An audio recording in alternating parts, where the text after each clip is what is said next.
주님의 이름으로 문안드립니다. 몇 년 만에 교회를 방문하게 돼서 여전도의 헌신 예배를 위해서 말씀으로 권면할 수 있는 기회를 주신 교회와 목사님 앞에 감사를 드립니다. 저도 적지 않은 오랜 시간을 교회에서 살아왔기 때문에 헌신 예배라고 하면 너무 익숙하고, 그래서 얼마나 많은 분들이 오랫동안 준비를 해오셨는지 잘 알고 있습니다. 그럼에도 불구하고 해마다 돌아오는 그런 헌신 예배이기 때문에 그 헌신 예배를 통해서 어떤 마음을 가져야 될지에 대해서 사실 너무나 익숙한 이야기이긴 하지만은, 그러나 주님 말씀을 통해서 우리가 어떤 다짐을 해야 될지에 대해서 부족하지만 함께 여러분들과 함께 말씀을 나누어 보려고 합니다. 잠시 기도하죠. 복되신 주님, 나른한 오후에 주일인 것을 알고 또 주님께서 명하신 일들이 있기에 적지 않은 인원들이 모여서 하나님께 예배드립니다. 우리들이 이렇게 번듯하게 앉아있지만 하나님 보시기에 우리들의 영혼이 얼마나 갈급한지를 잘 아실 줄 압니다. 주께서 우리에게 필요한 말씀으로 위로하여 주시고 다시 한번 깨우쳐 주시고 새롭게 다짐하게 하여 주사 매일같이 드려지는 예배임에도 불구하고 이 예배를 통하여서 다시 한번 저희들이 정신을 가다듬고 하나님께 나아가는 바른 길을 확인하는 아름다운 시간이 되게 하여 주옵소서. 부족한 사람이지만 하나님 말씀을 가지고 나누고자 합니다. 이 자리에 전하는 자와 듣는 자가 나누어지지 않은 것을 압니다. 먼저 제 영혼이 주님 이 말씀 앞에 바로 서기를 원하고 경청하기를 원하고, 그래서 주께서 저에게 허락하신 말씀을 통하여서 함께 모여있는 모든 사람들과 함께 주님의 주되심을 간절히 체험하고자 합니다. 성령으로 같이 하사 저희들이 마음에 잔잔한 움직임이 있게 하여 주시고, 그래서 우리 가정과 우리 자신의 삶과 우리 가족과 마침내 교회와 우리 주변에 있는 모든 사회가 하나님 말씀으로 천천히 침략당하는 아름다운 시간이 되게 하여 주옵소서. 이 모든 말씀 예수 그리스도의 이름으로 기도드립니다. 아멘. 본문은 주님께서 남자만 5,000명이나 되는 큰 무리를 먹이신 광경을 보여주고 있죠. 성경은 이때 우리 주님의 심정을 이렇게 기록을 하고 있습니다. 예수께서 나오사 큰 무리를 보시고 불쌍히 여기사 그 중에 있는 병인들을 고쳐주시니라. 이 큰 무리는 주께서 이 지역에 오셨다는 소식을 듣고서 몰려온 사람들이었죠. 주님께서는 그들을 불쌍히 여기셨습니다. 언제나 그랬던 것처럼 주께로 몰려드는 사람들은 가난하고 헐벗은 사람들, 병든 사람들, 억울한 사람들, 그래서 위로와 고침을 받고자 하는 사람들이었습니다. 주님께서는 그런 사람들을 도무지 지나칠 수가 없으셨습니다. 주님께서는 이들 가운데 특별히 병든 자들을 고치기 시작하셨죠. 한 사람을 고치면 그 다음 사람이, 그리고 또 그 다음 사람이, 이렇게 꼬리에 꼬리를 물고 병자들이 계속 몰려들면서 마침내 날이 저물게 되었습니다. 저녁이 되자 이때까지 이 광경을 바라보던 제자들이 주님께 한 가지를 제안을 하게 되죠. 제자들은 이렇게 말합니다. 이곳은 빈들이요 때도 이미 저물었으니 무리를 보내어 마을에 들어가 먹을 것을 사 먹게 하소서. 이것은 빈들입니다. 예수님도 아셨죠. 그리고 이미 저물었습니다. 이것 또한 예수님께서 아셨습니다. 이제 좀 쉬어야 할 상황이라는 점도 아셨을 것이고, 이 많은 무리가 무엇인가 먹어야 할 것이라는 사실도 이미 아셨을 것입니다. 그러나 무리를 흩어서 먹을 것을 사 먹게 하자 하는 제자의 제안에 예수님은 동의하지 않았습니다. 그럼에도 제자들이 제안한 것은 상당히 합리적이고 현실적이었죠. 날은 어두웠지, 먹을 것은 없지, 어차피 밤을 새며 병자들을 고친다 하더라도 일이 언제 끝난다는 기억이 없는 판이니까 어디로든지 가서 밥을 먹고 돌아오라고 말한다면 오늘 일과도 자연스럽게 마무리할 수 있겠다. 말하자면 밥도 먹고 오늘 일도 자연히 마무리하고, 참 매력적인 제안이긴 했는데 주님께서는 이 제안을 받아들이지 않으셨습니다. 그래서 예수님께서 이렇게 대답하십니다. 갈 것이 없다. 너희가 먹을 것을 주어라. 아침에 이 들판으로 나올 때 제자들이 수천 명분의 음식을 미리 준비한 것으로 착각하셨을까요? 그건 분명히 아니겠죠. 그래서 제자들이 이렇게 대답합니다. 여기 우리에게 있는 것은 떡 5개와 물고기 2마리 뿐입니다. 그렇습니다. 이것이 바로 저들이 갖고 있는 현실적인 데이터이죠. 그들에게는 떡 5개의 물고기와 물고기 2마리밖에 없었죠. 그럼에도 다시 주님께서 이렇게 명령하십니다. 그것을 내게 가져오라. 이렇게 해서 오늘날 우리까지도 잘 알고 있는 이른바 오병이어의 이적, 즉 물고기 2마리와 떡 5덩이로 남자만 5천 명을 먹이신 그 이적이 일어나게 된 것입니다. 예수께서 하늘을 우러러 축복하신 후에 한 사람의 식사거리밖에 되지 않는다는 이 음식으로 들판에 몰려든 수많은 사람을 먹이시는 광경을 여러분들 마음속에 그려보십시오. 그리고 이 일을 돕는 제자들의 분주한 모습도 함께 상상해 보시기 바랍니다. 많은 사람들이 지금 주님께서 마련하신 음식을 배불리 먹고 있습니다. 그들이 이 음식을 다 먹은 후 남은 것들을 모아보니 12바구니가 되었다고 하죠.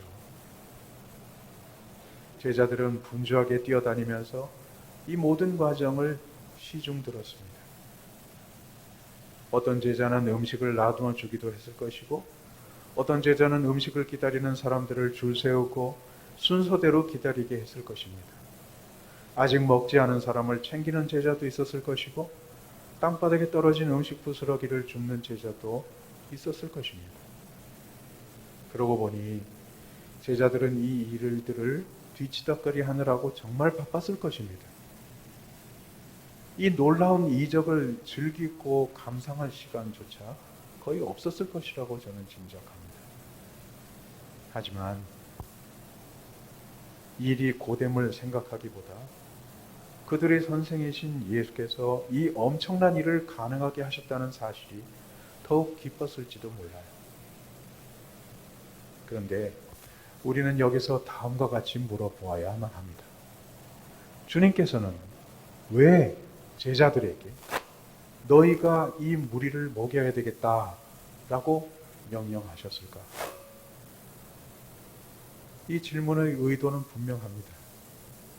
우리는 구약 성경에서 하나님께서 이스라엘 백성에게 매일같이 만나를 먹이신 사건을 기억합니다.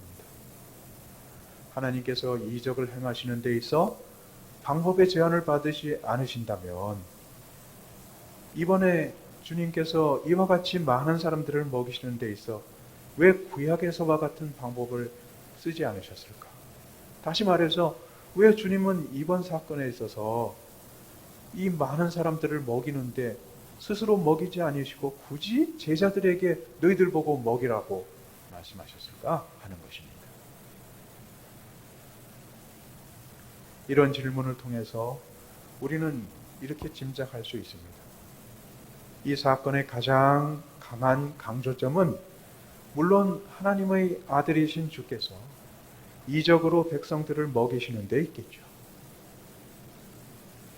예수께서 구약의 만나 같은 이적을 베푸심으로써 그가 인간에게 참된 영적인 양식을 공급하는 하나님의 아들이신 것을 선포하시려는 장면이 바로 오늘의 본문의 가장 큰 강조점인 건 분명합니다.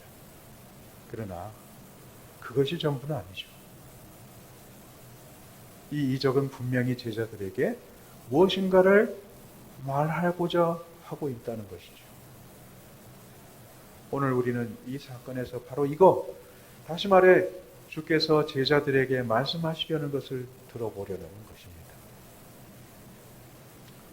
시간이 없으므로 저는 이 질문에 대한 답을 간단하게 이렇게 말씀드리고자 합니다.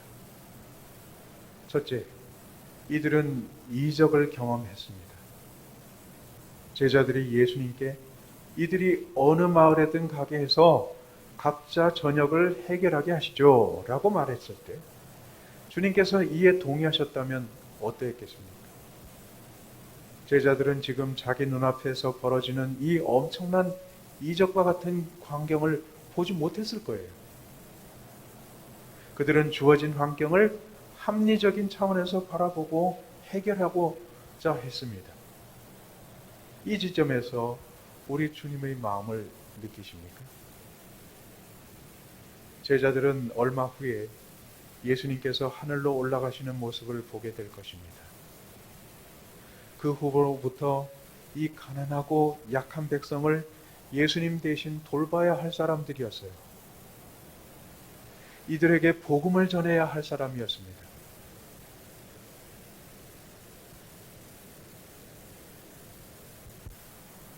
이 일을 위해서 제자들은 부르심을 받았기 때문입니다. 그러나 이들이 합리적인 사고를 가지고서 이 일을 이들이 주님께로부터 물려받은 일을 정말 잘할 수 있을까요? 그건 아니겠죠. 예, 주님께서는 이들에게 정말 귀중한 교훈을 전하시려고 하신 것입니다. 사도행전의 기록을 보면 오순절 이후의 예수교인들은 거의 매일같이 예배와 찬송, 식사의 교제를 나누게 됩니다. 이들은 모일 때에도 그러했지만 모임이 끝난 후에도 밖으로 나가서 가난한 자와 헐벗은 자, 억울한 자와 약한 자들을 돕곤 했습니다. 이들을 돕기 위해서 많은 신자들이 기꺼이 자기 재산을 내놓았습니다. 하지만 이 일을 하는데 언제나 재정이 부족했을 것입니다. 이 일이 합리적인 사고방식으로 가능했겠습니까? 아니죠. 그런 일들은 오직 믿음으로 가능했고요.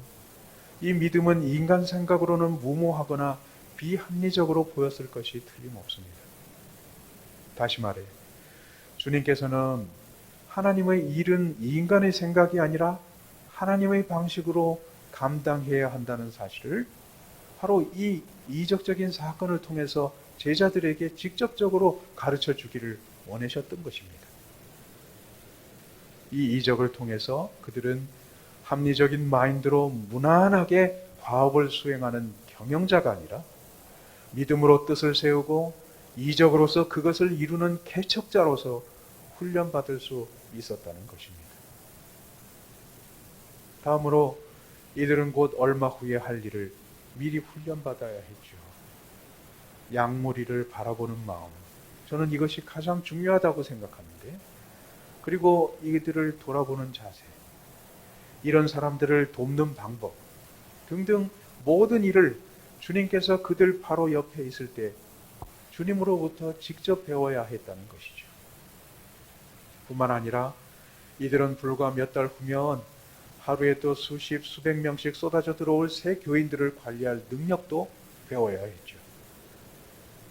같은 사건을 기록한 마가복음 6장과 누가복음 9장을 보면 제자들은 이 많은 사람들을 50명씩 혹은 100명씩 무리를 지어 앉게 하셨습니다.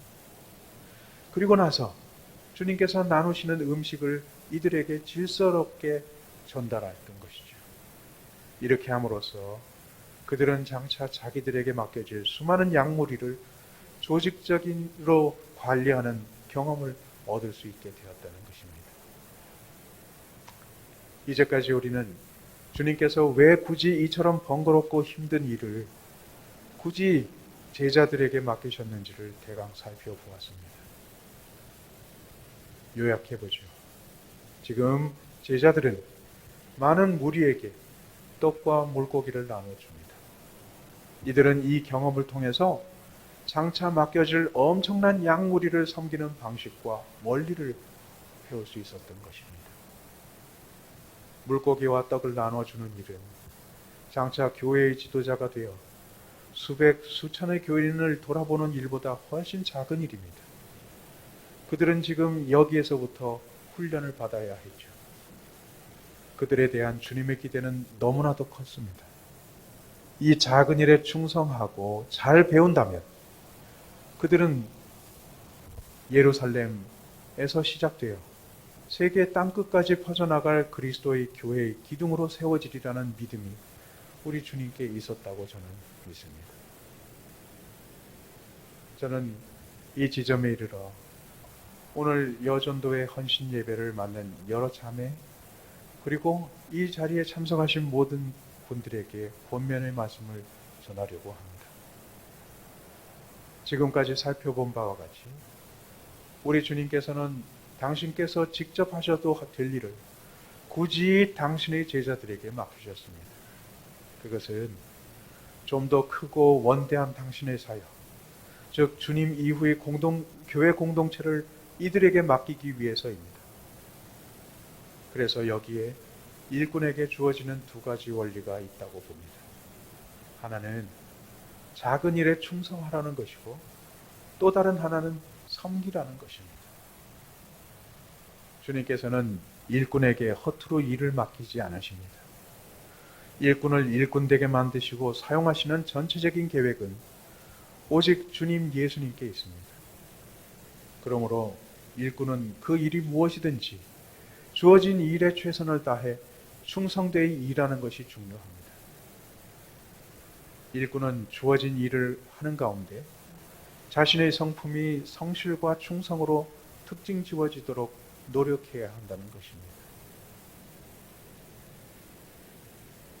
화장실 청소 다음에 주차장 봉사, 그 다음에 헌금위원, 이런 식으로 일의 순서와 등급을 매기려는 것이 우리 인간의 어쩔 수 없는 본성입니다. 하지만 주님께서는 일의 종류와 경중에 관심이 없으십니다. 그저 일하는 자가 어떤 자리에서 얼마나 성실하고 충성스러운가를 보실 뿐입니다. 작은 일, 모두가 관심을 갖지 않을 만한 일, 그 일이 무엇이든 충성할 때 우리 하나님께서 기뻐하신다는 말씀이죠. 우리는 다음과 같은 주님의 말씀을 잘 기억하고 있습니다. 마태복음 25장 21절의 말씀입니다. 착하고 충성된 종아, 네가 작은 일에 충성하였음에 내가 많은 것으로 네게 맡기리니 네 주인의 즐거움에 참여할지어다. 이 비유에서 주인은 종을 칭찬할 때 착하고 충성되다는 점을 지적하고 있습니다. 착하다 하는 말은 자세가 제대로 되었다 혹은 태도가 올바르다라고 하는 뜻이고요. 충성되다 하는 말은 믿을만 하다는 뜻입니다. 종을 보고 큰 종 혹은 위대한 종이라고 부르지 않습니다.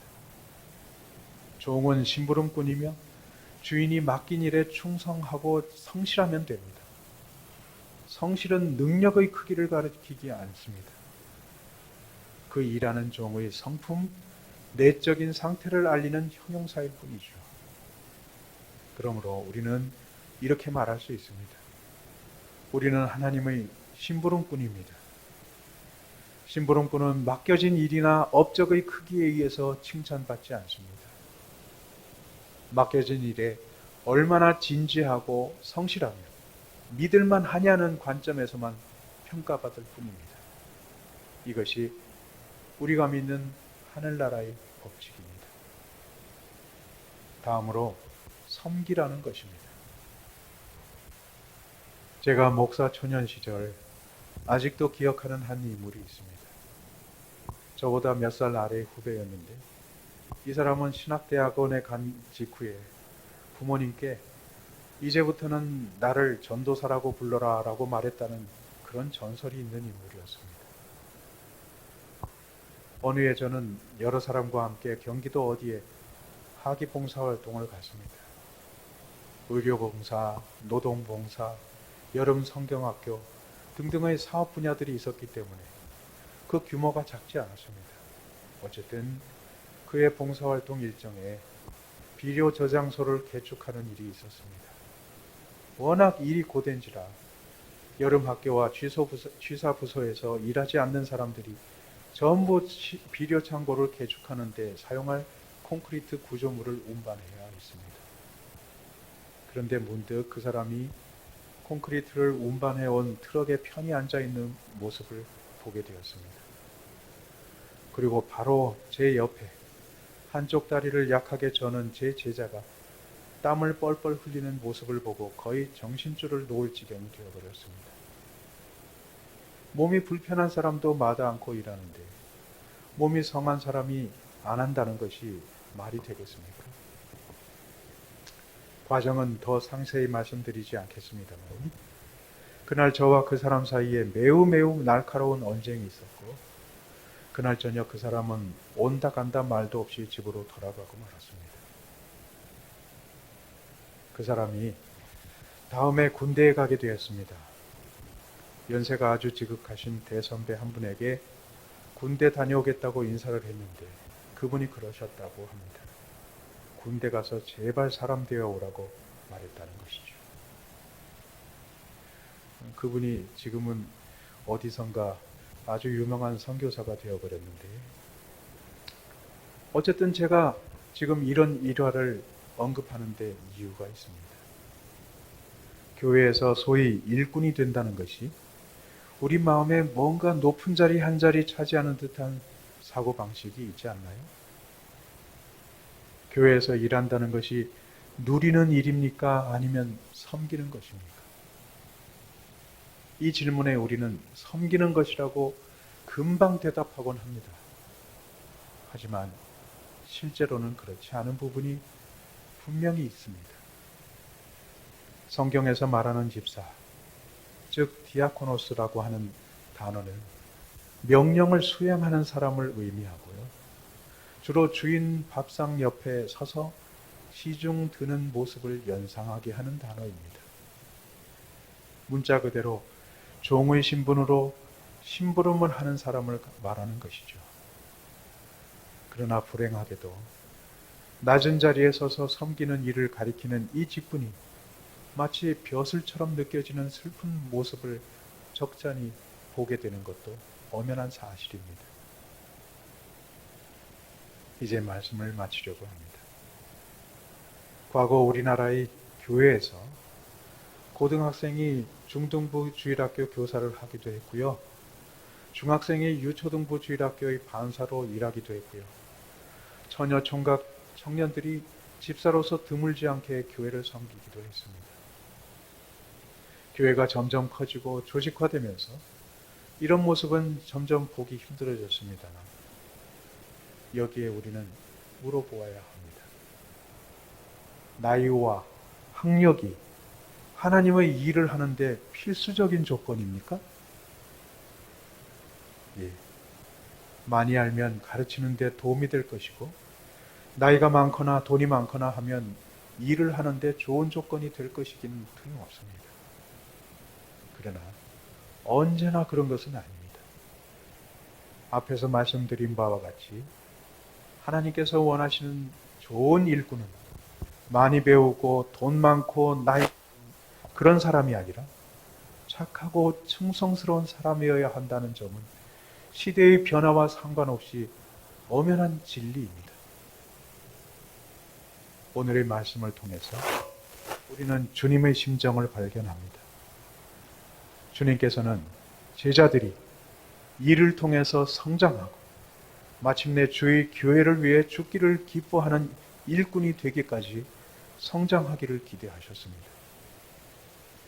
주님의 입장에서는 어차피 하나님의 나라가 당신의 계획과 능력을 통해서 반드시 이루어질 것이라고 볼 수밖에 없습니다.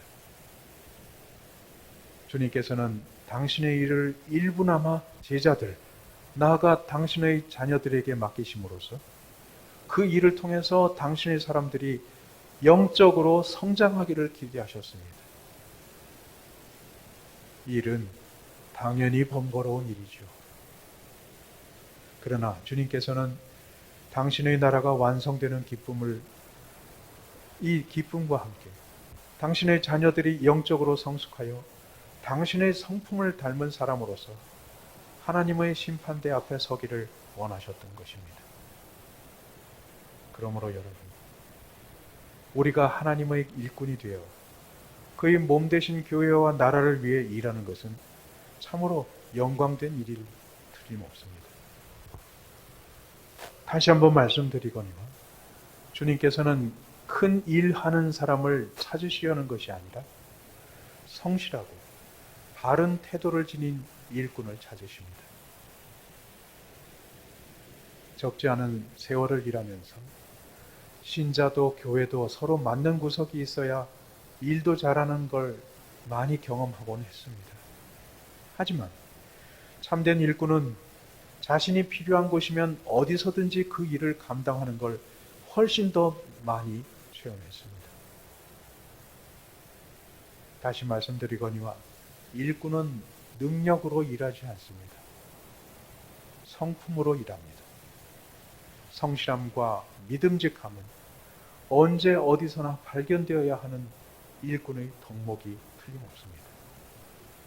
여기에서 충성하는 사람이 저기 가서도 성실합니다. 인간의 성품은 환경에 지배받지 않아서 여기에서 성실하여 믿음직한 사람이 역시 저기에서도 믿을 수 있는 사람으로서 살아가기 마련인 것입니다. 그러므로 여러분, 나중에 여기는 이라는 말로서 현재의 섬김을 피하셔서는 안 됩니다. 오늘 이 환경으로 섬김의 기회를 피하면 내일은 내일대로 일 안 할 이유가 반드시 있을 것입니다. 요컨대 좋은 일꾼은 능력과 환경에 상관없이 일하는 것입니다. 사랑하는 여전도회 회원 여러분, 그리스도께서 우리를 섬기신 것처럼 주님의 제자들이 역시 그러했던 것처럼, 그리고 교회의 역사를 별처럼 빛낸 우리 믿음의 선배들이 그런 것처럼 주님의 착한 일꾼들이 되시기 바랍니다. 기억하십시오. 기나긴 교회의 역사에 영원히 존재하는 교회는 없었습니다. 오직 그 교회를 섬기고 그 교회를 기둥과 같이 바쳤던 일꾼들만이 오늘날까지 그 영광스러운 이름을 전하고 있을 뿐입니다. 그럼에도 그들은 높임을 받지 않았습니다. 그들은 오히려 낮아지고 또 낮아져서 주님의 가르침을 따르고 이웃을 섬김으로써 그 이름을 전했던 것입니다. 오늘 이 기회를 빌려서 부족하지만 저의 짧은 경험을 여러분들에게 간략하게 전하고자 합니다. 60몇 년 동안의 믿음과 적지 않은 세월을 하나님이 일을 한다고 살아왔지만 이제 언젠가는 곧 마무리를 해야 되겠다 하는 그런 나이가 되어 제 자신의 삶을 돌아보니 무슨 일을 함으로써 하나님의 마음을 기쁘시게 해드린 것은 거의 없었던 것 같습니다. 해도 베푸신 사랑에 미치지 못하는 부족함이 너무나도 안타까웠을 뿐이죠. 이제 와서 생각해보니 주께서 저에게 작은아마 이 구석을 일하라고 맡기신 그 가장 큰 뜻은 사랑할 수 없는 사람을 사랑하는 것,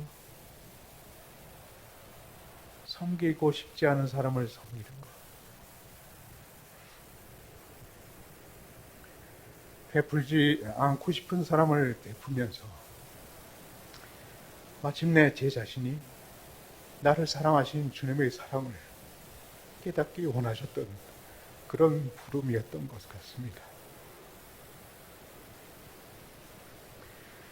세상을 변하게 해보겠다고 소명을 손을 들어 서원하면서 이야기하였지만 이제 물러날 때가 거의 다가와 저 자신을 돌아보니 세상을 변하도록 하기를 바라셨던 것이 아니라 제 자신이 예수님의 마음을 깨닫기를 원하셨던 것 같습니다. 그러므로 저는 이렇게 말씀드리고자 합니다.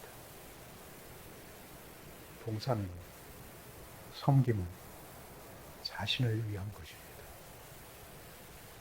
큰 일을 하기를 원하시는 것이 아니라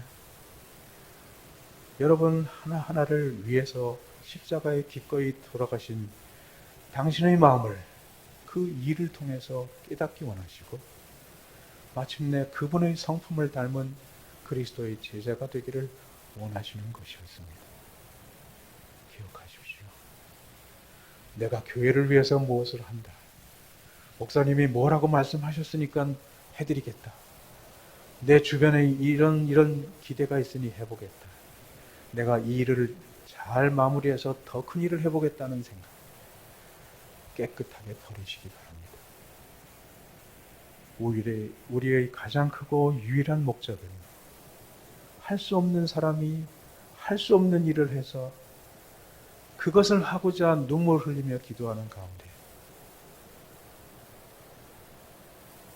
목숨 바치고 싶지 않았던 우리를, 자격 없는 우리를 사랑하시고 기꺼이 우리를 위해서 돌아가셨던 그 주님의 마음을 깨닫기 원하시는 것입니다. 모두가 작은 일이든 큰 일이든 따지지 않고 내가 필요한 곳에서 그 자리를 지켜주시기 바랍니다. 그리고 그 자리를 통해서 누구든 어떤 일이든 상관없이 그 일을 통해서 나를 향하신 주님의 사랑과 나를 불쌍하게 여기셨던 예수님의 심정을 깊이 깨닫고 나의 성품이 그렇게 예수님의 심장을 닮아가는 그런 자리에 이르게 되기를 소원합니다. 저는 문산교회를 섬기는 그리고 섬길 여러분들의 이름이 예수 그리스도의 이름 옆에 오래도록 남아있게 되기를 진심으로 소원합니다. 함께 기도하겠습니다. 복되신 주님, 주님을 우리가 알기도 전에 우리를 먼저 찾아와 주시고 더 이상 내놓을 곳이 없을 만큼 가장 큰 사랑으로 우리를 섬겨주시고 우리를 돌보아 주신 주님의 사랑을 감사드립니다. 이제 무언가 주님을 위해서 해야 될 일이 있는가 내 주변을 열심히 돌아보고 있지만 정작 주께서 우리에게 바라는 것이 큰 일을 나를 위해 해달라는 것이 아니라 내 마음을, 너를 향한 나의 사랑을 깊이 깨달아 달라는 그 소원이 있으신 것을 기억하고 무슨 일을 하든지 주님의 심장을 가지고 그 일에 충성하여 언제든지 필요한 곳에 나를 생각하시는 그 충성스러운 일꾼이 되게 하여 주시기를 바랍니다. 뿐만 아니라 우리 모두 주님의 심장을 닮아 마침내 모든 주변의 사람들과 상황들을 불쌍하게 여기는 연민의 마음을 갖게 하여 주시므로 그들을 섬기고 그들을 돌보며 그래서 그 모든 것들을 통하여 우리의 성품이 변하며 그들이 우리를 보면서 예수님의 존재를 깨달을 수 있는 그 날이 오도록까지 부지런히 우리가 하나님께 충성하는 주의 일꾼들이 될 수 있도록 축복하여 주옵소서. 오늘 말씀을 통하여서 예수님의 간절한 소원이 무엇인지를 짧게 생각해 보았는데 이 말씀이 우리들의 봉사하는 그 과정 속에서 늘 떠나지 않고 기억되어 우리가 이 일을 통해서 무엇을 해야 할 것인가, 어떻게 돼야 될 것인가, 어떤 변화가 있기를 원해야 되는 것인가를 명심하면서 봉사하는 주의 일꾼들이 많아지는 문산교회가 될 수 있도록 축복하여 주옵소서. 이 모든 말씀 예수 그리스도의 이름으로 기도드립니다.